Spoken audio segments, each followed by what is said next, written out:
Welcome to the Vocation of the Business Leader podcast. I'm Greg Bouster. Here we explore how Catholic leaders let Christ and the teachings of the church he founded guide their work, integrating faith and business. Each episode offers inspiring stories to help you live an undivided life. Thanks for joining us. Let's meet our guests. Thaddeus Ruszkowski, Vice President of Technology at Fuzati.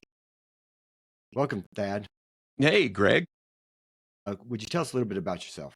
Yeah, sure will. Thad Ruszkowski, as you said, Vice President of Technology here at Fuzati, father of four, husband of Linda Ruszkowski. She is a youth, she runs campus ministry at an all-girls Catholic high school here just outside of Washington, D.C. I've been with Fuzati now. We've been doing this for almost a decade. Prior to that, I was in government contract consulting here again in D.C. And prior to that, I was a youth minister. Okay. So I saw on your LinkedIn that were you a youth minister while you were getting your master's at Notre Dame? Yes, actually, it started way before that. Okay. When I was in high school, I was fortunate enough to have a fantastic youth ministry program at our parish, St. Anne's Catholic Church down in Marietta, Georgia. And Randy Rouse, one of my early mentors and dear friends, was my youth minister and now is the president of Life Teen. He always tells me that he saw me standing in the back of the church and said, if I can get this guy involved in my youth group, I'll consider myself a success for today. And I was flattered when he said that and extremely appreciative. It led me down a path of wanting to do more and feeling a real calling to serve. And so I started pursuing a career in youth ministry, really. And as I wrapped up my undergraduate degree, I was recruited by Benedictine priests over in Liverpool to go over and start the first Life Teen program over in Europe. And so a month after I graduated, I packed up a bag, moved to Liverpool, England, and I was doing youth ministry with a small group of people at the parish. It was definitely different.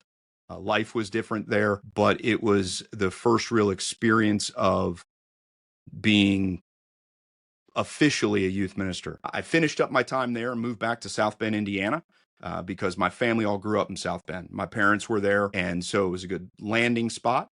I got the job as the director of campus ministry at the Crypt Parish at the Basilica on Notre Dame, Sacred Heart Parish, and was doing youth ministry. And interestingly enough, for my undergraduate, I applied to go to Notre Dame for my undergrad, but they said, no, I don't think this is right for you. And as a Irish, Polish Catholic kid growing up outside of Chicago, that was life's goal, was to go to Notre Dame. I thought that was it. And I didn't have a whole lot of goals beyond that. So when they turned me away, or when they said no for my undergraduate, I thought, well, there's the end of that dream. So as we fast forward to when I was in South Bend and had gotten this job, I said, well, what the heck? I'll apply to grad school and see if I can get into the business school. And so sure enough, I did. And through what I really think was the grace of God, I had the opportunity to get a master's degree in the business school over at Notre Dame. Yeah. So on the youth minister, he considers you a kind of a project. Absolutely. Because in high school, I would say I was always a good kid, but I never was ready to conform. And so I would always stand in the back of the church. And he saw me standing on the wall in the back and said, our goal with real youth ministry, Randy, one of the things he taught me, and I think it's a life lesson, applies even beyond evangelization. And that's, you meet people with where they are, right? Meet people where they're at, whether that's in sales, whether that's you're managing a project, where you're managing your team. Meet them where they are, knowing that there's some place you want to go, but you got to meet them where they are. You can't just assume that when you walk up to them, they're going to want to do exactly what you're doing. And so there I was in the back of the church. He knew, this guy has potential to influence and just really smile. I don't want to say smile more because I smiled, but have a genuine joy about me that you find as you come to embrace the gospel. Mm-hmm. So what did he do that's so right that he just spoke to your heart and got you on. I mean, it seems like he really got you on fire because Absolutely. I would tell you, Greg, to this day, I still think back of experience with Randy. I'll tell you what he did. He cared. He genuinely cared. And when he came up to me and said, I joke about him saying, if I can get him involved, but really what he was saying is, I need to live this faith in a way that brings people of all types, right? He always argued that, hey, I'm going to go get Thad because he's cool. I never understood that because I sure didn't feel that way. But, whether it was, meeting his family or him saying, come on by, sit down and talk, having honest conversations, treating me with respect and recognizing the positive traits I had, embracing those, propping those up, not leaning into or harping on the negatives. That aspect of things is always good. And again, I think, to your podcast, having that isn't just faith, right? We have a faith, we live that faith, but those values and those are truth. And so they should apply everywhere else. It's just a question of what role you're in and how you can integrate it. absolutely. So you got your master's at Notre Dame. So what were you wanting to do? Get a master's degree from Notre Dame. If I'm honest, right? I was there. Here's what I was doing. And it goes to the essay that I wrote to get into Notre Dame. I've already touched on, I was doing youth ministry. I thought youth ministry was my trajectory. I had an experience in Liverpool where I was down making photocopies. I mean, this is one of those things, right? You're Saturday morning, you got Sunday night, you're going to have mass. So you're making photocopies of the song sheets that we're going to do. And Father David came down and said, "Hey, Thad, Father Justin needs your help up in the church." And so I thought, okay, great. I got to go up and move a chair or something, but it wasn't that. I walked into the church and I had no idea what I was about to stumble upon. I walked in and there was a kid, I would say maybe 17 years old, maybe 18, had no shirt on, had a priest stole around his neck, had lit every candle in the church and stacked all of the books in the presider's chair, or I'm sorry, in one of the chairs on the altar. He was sitting in the presider's chair with a hacksaw in his hand, and he was mumbling that he wanted to take a priest hostage. He says, are you a priest? No, I'm not a priest. He says, I want to take a priest hostage. Well, I quickly realized why Father Justin had me come up, because he was wearing a collar. So I stood there with the altar in between me and this young man who was clearly distraught. In the interest of time, we had an exchange. He got to a point where he said, I haven't even been baptized yet. And I said, well, wow, I wasn't expecting to hear this. And in the back of my mind, I'm hearing, any in extreme circumstances, anybody can baptize, just go through. And I was like, maybe. So I said, do you want to? And at that point, he set the hacksaw down on the altar. I immediately picked it up, set it aside, and I looked at him, and his demeanor changed. He started to relax. He stood up, he took the stole off, grabbed his shirt, started to walk away. And Father Justin was grabbing his mobile phone. He was getting ready to call the police. I said, please don't call the police on this kid. He's lost. He needs somebody that's there. And I walked with him outside. I pointed to where my office was. I said, you come back by any time that you need something, that you want something. I'm around. This is what I'm here for. And I never saw him again. But I knew that in that moment, I had tried to be a witness to him of the real values of the faith, of being there for him and offering him that opportunity. So I tell that story to get back to Notre Dame. I recounted a version of that in my essay. But the first line of my essay at Notre Dame was, I want to take a priest hostage. I recounted that story. I'm sure that got the attention, because when I sat down to interview with a priest and the head of the program, they both said, well, that's kind of a bold statement at a Catholic school. I said, it got your attention and got me in the seat, right? But I said, you know what? I have the ministry skills. What I need is the ministry, or the business and administration skills, to be able to run programs of all sizes. And you have that.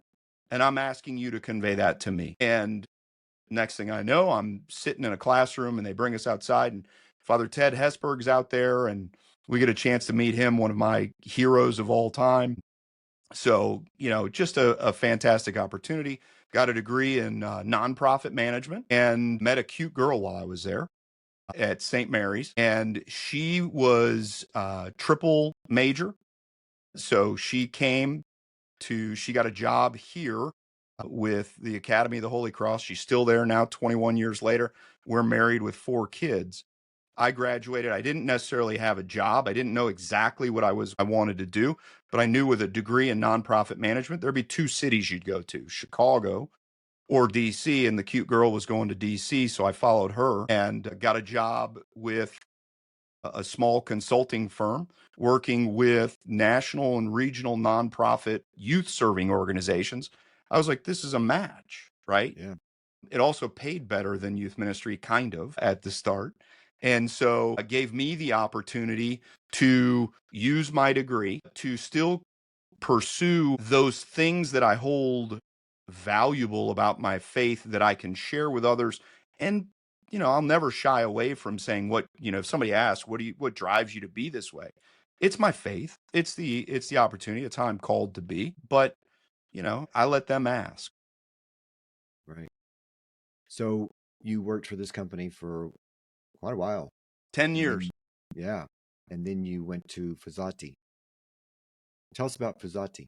Sure. Fuzati is a digital marketing, really a digital agency. And Ryan Delacrosse and I, when he started this up, living here in Silver Spring, Maryland, he felt a calling to bring the best digital experience to the Catholic faith. As we look at the new evangelization and we look at what the church provides, a decade ago, we were way behind. Right. I always put the analogy of, I mentioned numerous times now, youth ministry, right? In youth ministry, you do a retreat and you'd always make up a t-shirt for the kids for the retreat. And you'd look around and you say, what's the cool design right now? And then you'd make it Catholic, right? So I'll age myself a little here. When I was in high school, the Hard Rock Cafe t-shirts were all the rage. And so you'd get the Hard Rock Cafe t-shirt with the city that it was on. Well, the Catholic Church in our youth ministry programs, we'd make those t-shirts that rather than saying Hard Rock Cafe, it'd say the name of the church, right? And something below it. And it was always mimicking what was cool. And going back to touch on with Randy, when he brought me in, he said, look, we want to be authentic. We want to make sure that we're presenting what we're inspired by, what makes us this thing. So he never wanted to just copy something that was there. He always wanted to come up with something original and new. So I remember a ton of times where we would sit and just labor over what this silly t-shirt would be because we wanted it to be the thing that was inspired for that retreat. And we prided ourselves on a lot of those things. So that same principle carried on with me through the years of, I want to bring the best innovation, the best authentic experience to Catholic organizations so they're not looked at in the way that the confirmation textbooks are, where the photos are from 1962 and they're kind of sharp, a little soft focus. And so Ryan and I said, we can do this. We both have this interest. This is what we want to bring to the world. So we prayed about it. In the circumstance, anybody that started a company knows the situation. You got to be able to pay for who you've got. And at the time, I didn't have the luxury to be able to set it all aside and start it. Ryan started the business. And then we worked on securing some projects. We worked together on a contract basis for a while and then said, here's an opportunity. And we secured a contract with Catholic Mutual Group, an insurance company that serves the church. And it was to build a digital platform for safe environment training. Some people use Virtus, others will use CMG Connect. Well, we built that. And my background wasn't necessarily in software, but I knew this was a tool that we would go. So we found some talented developers that we brought on board. Umar is my right hand around here. He's been a developer with us even before we formally started Fuzati. And so, Fuzati, we started with that and then leaned into digital marketing and said, digital marketing is much like evangelization. So if we're going to spread the word, if we're going to use those best practices in the way that the messages of Coca-Cola and Nike and all these brands are going to be out there, why is the church not doing that? And so we set out on this quest to surround ourselves with people that shared that idea and brought real skill sets that could stand at any quote unquote secular company, but have a mission of serving the church. So that's probably a long way to say who we are, but it gives some flavor and context as to, what drives us. So how did you get into technology? I've always loved technology. My background, my degrees are in speech communication and in management, right? Nonprofit business management. But I remember days very young where I would take apart my FM radio because it was broken and fix it, put it back together, a 1980s boombox that I had with the cassette player. So I always had a real inclination for it and a mind for it, but I just didn't feel the calling into that space. And so what ended up happening was I mentioned the government consulting group before.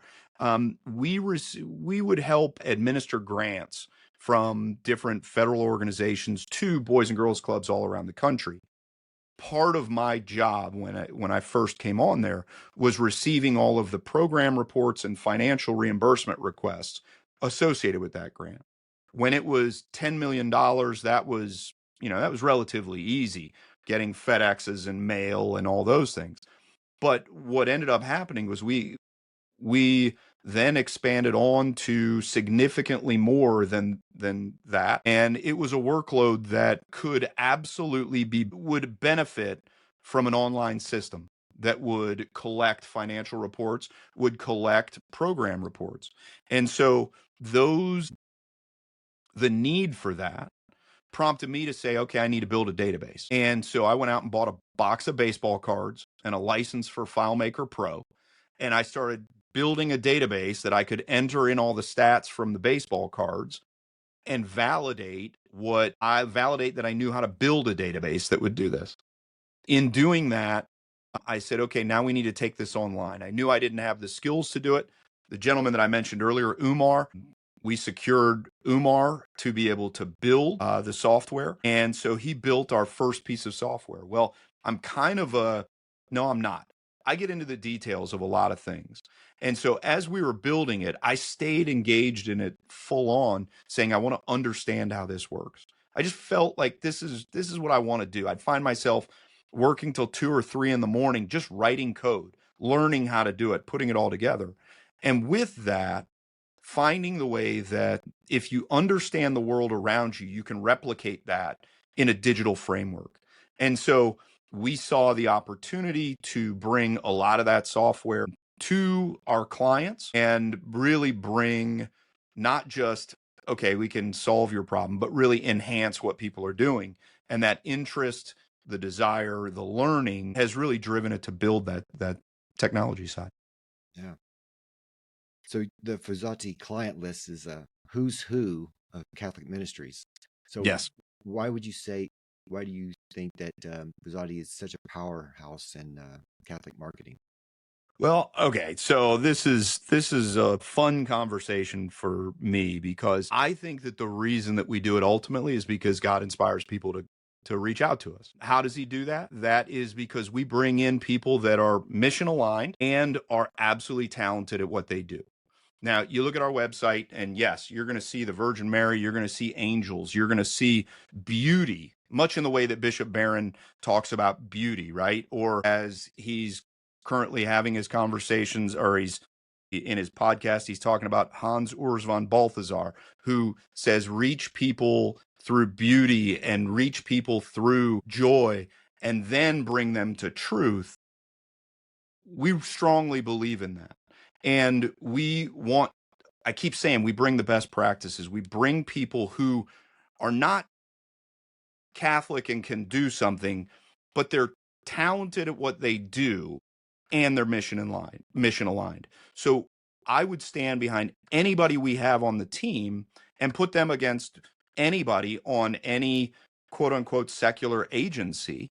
And so we understand the church. We understand the teachings of the church. Not everybody in the company is Catholic, but everybody in the company understands it. I often make a joke that my Pakistani developer understands the structure of the church better than most Catholics because he's recreated that numerous times in the form of a database. So it's extremely talented people, extremely passionate people who expect the best. And, candidly, early on, they wanted to support us. They liked us. They liked Ryan. They liked Ryan. They liked myself, other individuals, and said, if you can do it as well as somebody else, I'd rather take a shot with you. Yeah. Yeah. So recently you went to the Builders Forum on artificial intelligence at the Vatican. So Yes. tell us about that. Oh, it was amazing. It was absolutely amazing. Ryan Scheel and I, our COO, he and I were talking with Matthew Sanders over at Longbeard, and he was coordinating this forum, and it was on artificial intelligence, and he knew we had an interest in it. He knew that we were studying artificial intelligence and that we'd likely have something to say. And so he approached us and said, I'm putting this on. Would you like to join? We said, absolutely, we'd like to, and had the opportunity to go out. Little did I know what I was really getting into. We sat down the first morning, and Cardinal Turkson sits down and draws a direct line between the meeting we were in and Galileo. And I just went, and I'm sitting here, why? Right? Again, this situation of, wow, that's, you think of Galileo, I think of all the old classes, right? And yes, there's the whole dynamic of the church with Galileo, but ultimately recognizing that that was an individual who understood something about the world and understood something about truth that ultimately we have foundationally built so much in science on. And so he went through a listing of all these people. We were at the Pontifical Academy of Sciences and the Pontifical Academy of Social Sciences behind the Vatican walls. Now, again, as a kid who grew up Irish Polish Catholic, thinking the Vatican is like this magical place to be able to walk up to the Swiss Guard, and the Swiss Guard have your name and say, yeah, go on right in. And you walk back and you go, wow.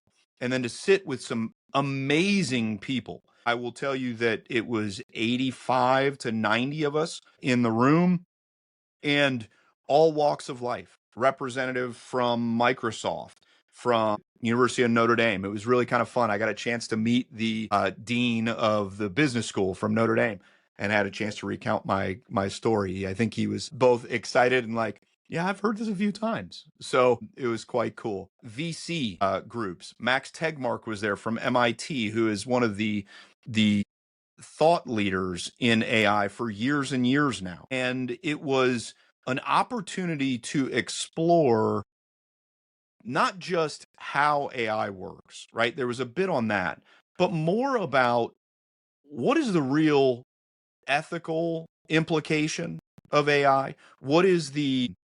How should we be building it, right? What are proper uses of AI? What is the current state of AI? Where is it going to go? Where should it go? How should we be involved? Should we be involved? All of those questions came up and provided a great opportunity. And then, as is always the case in those situations, it's like, hey, you're doing this, I'm doing this. Maybe there's some synergies in these things. So it was a fantastic opportunity. We had a chance to we had Mass at the Tomb of St. Peter's both mornings, which was absolutely fantastic. And then we went up and we had conversations that I think will inform what many companies do in implementing AI, whether it's for themselves or other organizations. So what did you get from there that you're most excited about? That's a great question, Greg. I would say the thing we're most excited about is that we had a few hypotheses going into the meeting about where we thought AI should go. And it was affirmed greatly. Shortly after OpenAI created their API that allowed people to build on ChatGPT, we built a quick website in a day and a half that was Aquinas Chat. And so we trained it on Thomas Aquinas's Summas, on his biography. And just based on that, we put some safeguards in. you were able to go to our website and just chat with Thomas Aquinas, ask him questions, do that. It was a lot of fun. Absolute parlor trick, absolute toy. It's just math, right? But we saw the potential for doing some really exciting things down the road. And so that's what we are engaging in. And we were validated by in attending this meeting, in having conversations and sharing some of the ideas of products or services that our clients may have been asking for, or that we immediately are thinking up for our clients that will be good use cases. I also think that it was, I'm excited that almost everybody there agreed that a general artificial intelligence is not the way to go. That agentic AI or agent AI, where there are tools to do specific things, is where we really see value and really see it seemed to be that people were inspired by that far more than this all-knowing AI. So when clients come to you, do they know what they want, or do they just kind of say, we kind of want this, and then you just brainstorm with them? We have both. I will say some of our, well, let me rephrase this. Everybody comes to us with an idea, right? Everybody wants to implement. There are some that say, okay, I know exactly what I want it to look like. I know exactly how I want it to function. And those clients are great, right? We work with them. And in opportunities where we can say, hey, this is what we know. Can we contribute this, or can we offer this in to shape your product or service or the way you do your marketing? We have our clients trust us and give us the opportunity to weigh in on that. There are others that come to us and say, hey, this is what I need to do. How should I do it? And in that instance, it's a lot of fun, because then we internally at Fuzati come up with all of the different ways in which we can pursue that end goal that the client comes to us. So if it's, let's say, a new ministry and they know they need to be online, they are going to serve, I don't know, some things, right? There's a very specific platforms, there are very specific functionality that you're going to use to reach those folks that is very different than if, we have a client that is doing senior care, and that's going to be a completely different approach. Was there a project that really stands out to you that was a lot of fun, that really challenged you and was really successful? Yes. And what's interesting, I love this question, because it's always the most challenging projects that you're able to pull off that I feel are the most fun and rewarding. We've built a lot of software for a lot of organizations, and one of the interesting things about being an agency is our name doesn't go on it. And so there are pieces of software out there, I don't think software is a word, that we've built that I still can't talk about, that are super exciting. But to answer your question, we are working with a group on standardized religious testing platform that gets to think your math and reading standardized testing, and it is implemented in schools. Classes come in, take the test. We process all the correct, incorrect, do national standards. That we started off with the client, and it was just religion testing, just theology, just Catholic testing. And in the last year, we've expanded to both reading and math, and through connections with other platforms that have done things, we've built a platform that is standardized testing at schools. And it was initially just Catholic schools. It's now expanded beyond. And that's the most exciting thing for me as a businessman, right? To be able to work hard for our clients, to see them succeed, and then be able to talk with our team about, look how cool this is. Look how this has become something. Last year, they tested 330,000 kids through the platform. This year, they're anticipating a significant growth because they've expanded different.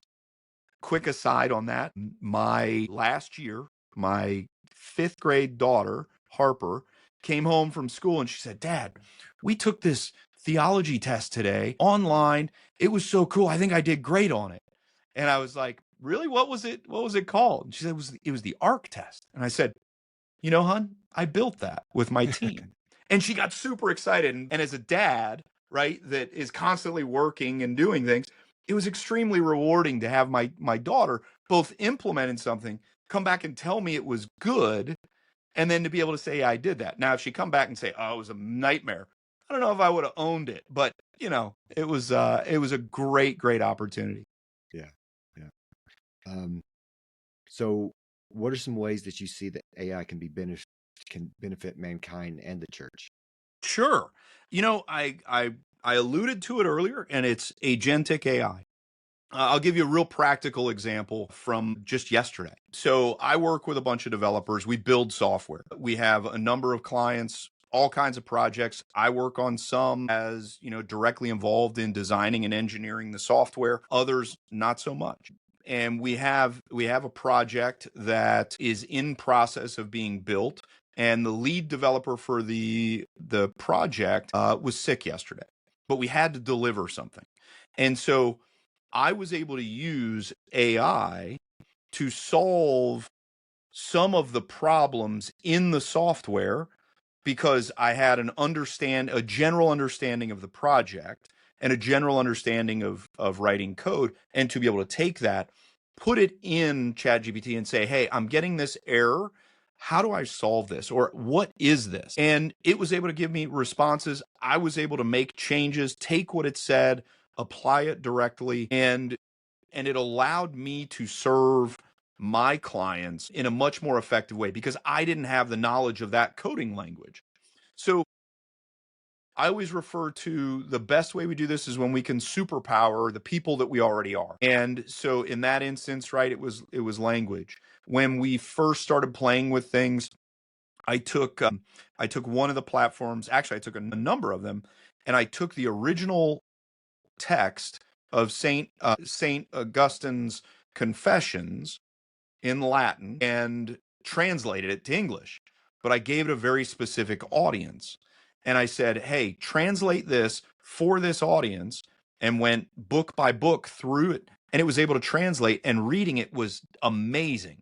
My daughter, who's in high school, they're reading Confessions in class, and she was like, Dad, it's just so dense. I can't get through this. And so I said, you know what? I got something for you.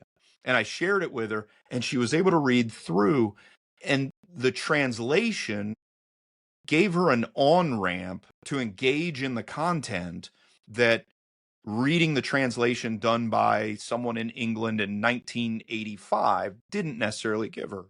So ways that AI help us is when they can help us solve problems that we're constrained by our human form, and that can be the amount of knowledge that we have, right? How much we can retain in our mind, or something we may understand, you know, or not understand, and to say, well, let me put it here and see if there are any connections. So as tools to build that beyond. I mentioned we talked about the forum a little while ago. Matthew Sanders and Patrick over at Longbeard have been scanning and ingesting all of the church documents. And so they have a partnership with their bishops that allow them to get access to all kinds of documents. What's really cool about that to me is that they are building a knowledge base of the church that no human has, right? And so you're able to ask it questions, get information, and make connections between what are seemingly disparate talks from 600 years apart, and yet finding, oh wait, this is that tradition of the church. This is that heritage that ties it all together and really speaks to truth. And then to get kind of abstract, AI gives us the opportunity to understand science and truth better. By that, I mean we're able to, through the connections and trends, find ways that potentially validate or prove what we've said is true from all along, right? If we understand that science is narrowing an understanding down to a true understanding of a thing. And yet our faith starts with that true understanding and therefore defines everything out from it. There's a natural synergy between those two and give us an opportunity to potentially have people come to an understanding of God and faith without having a single conversation about Scripture. Yeah. So AI's cool. Yeah, it is. This is a very exciting time. Is there anything that I haven't asked you that you'd like to talk about? I know your audience probably knows a lot about you, Greg, but what about your family? What do you tell me just a quick bit about you? Sure. So I'm married. I have a daughter. Live in Colorado. I have a business. I'm a technology advisor, and I've been having that for almost 19 years. Been in the business for 25 years, and passionate about my faith and business, and just thought I would try to help people that are living a divided life see people like you can live a undivided life. You know, your faith and your work can work together and be successful. Yeah, you know, Greg, hearing you say that does prompt a thought, and it's actually twofold. The first is we as Catholics, as Christians, we believe we're made in the image and likeness of God, but no two of us are the same, and so we've all got different skills, abilities, and talents, right? And in our best form, we bring those to our work life, we bring those to our family life, we bring those to everything we do, and it doesn't require us to separate, right? And oftentimes when we do, we find ourselves in a place of conflict and potentially distress. I think part of what moved me away from my previous job was I saw a real conflict developing in politics in a way that was different than it was before, because I would go up to Capitol Hill and sit down and meet with people, and you would hear the conversation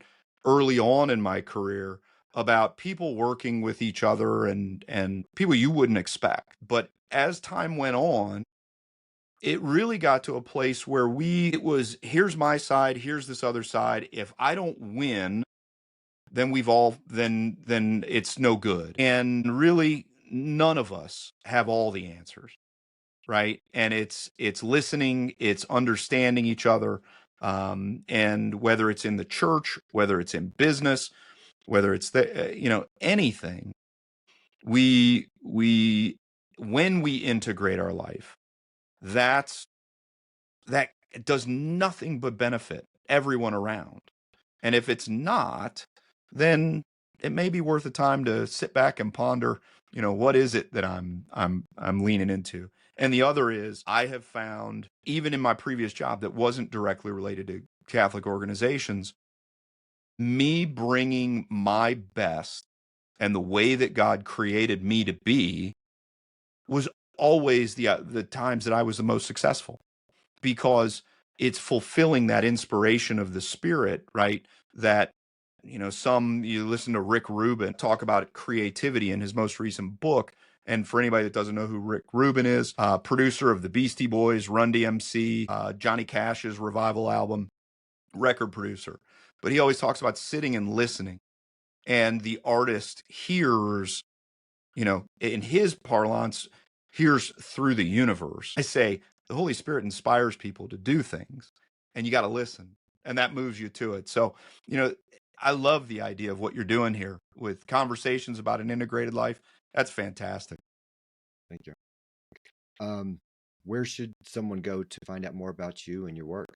Sure. You can go to Fuzati.com, Fuzati.com, to find out more about the company. My email, thad@Fuzati.com, THAD@Fuzati.com. So we'd love to have conversations with people looking to build things, not exclusively Catholic. One of the beautiful things that we've had happen is, because we've been successful in so many things software-wise, we've expanded into doing software for all kinds of things, from concrete manufacturing, production software, and the like. So, yeah, love to talk to people. Awesome. All right. Well, let's just close it out here. Awesome. Thanks, Greg. You bet. Thank you for joining us today's episode of the Vocation and Business Leader Podcast. We hope you found inspiration as we explore the powerful union of faith and business. If you enjoyed this episode, please subscribe, share it, and leave a review. Your support helps us reach more faith-driven leaders. Until next time, may God guide you and God bless you.